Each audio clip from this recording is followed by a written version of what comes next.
संयुक्त राष्ट्र यूएन में वोटिंग इजरायल के लिए एक चुनौती पेश करता है और अंतरराष्ट्रीय समुदाय में देश की स्थिति को और कमजोर कर सकता है। इजरायल हमास जंग के बीच संयुक्त राष्ट्र ने एक प्रस्ताव के जरिए इजरायल को गाजा छोड़ने की डेडलाइन दे दी है। दरअसल इस प्रस्ताव पर वोटिंग के जरिए इजरायल से कहा गया सही है कि वह 1 साल के भीतर फिलिस्तीनी कब्जे वाले इलाके से हट जाए।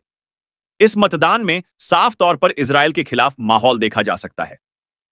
वोटिंग में इजरायल के खिलाफ 124 वोट पड़े हैं, जबकि 14 वोट समर्थन में हैं और 43 सदस्य वोटिंग में शामिल नहीं थे।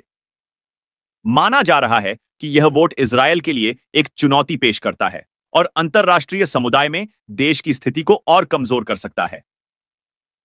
इस प्रस्ताव ने संयुक्त राष्ट्र की शीर्ष अदालत यानी अंतरराष्ट्रीय न्यायालय की ओर से की गई टिप्पणी का समर्थन किया है। इस टिप्पणी में कहा गया है कि फिलिस्तीनी क्षेत्रों में इजरायल की उपस्थिति गैर कानूनी है और इसे समाप्त होना चाहिए। अदालत ने जुलाई में फैसला सुनाया कि इजरायल एक कब्जे वाली शक्ति के रूप में अपनी स्थिति का दुरुपयोग कर रहा है।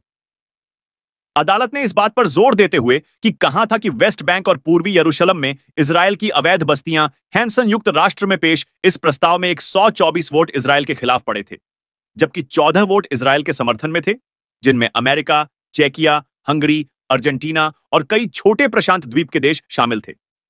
फ्रांस, फिनलैंड और मैक्सिको सहित कई अमेरिकी सहयोगियों ने प्रस्ताव के पक्ष में मतदान किया। वहीं भारत, यूनाइटेड किंगडम, यूक्रेन और कनाडा ने वोटिंग में हिस्सा नहीं लिया। वोटिंग में हिस्सा नहीं लेने पर इन देशों को आलोचनाओं का सामना करना पड़ा।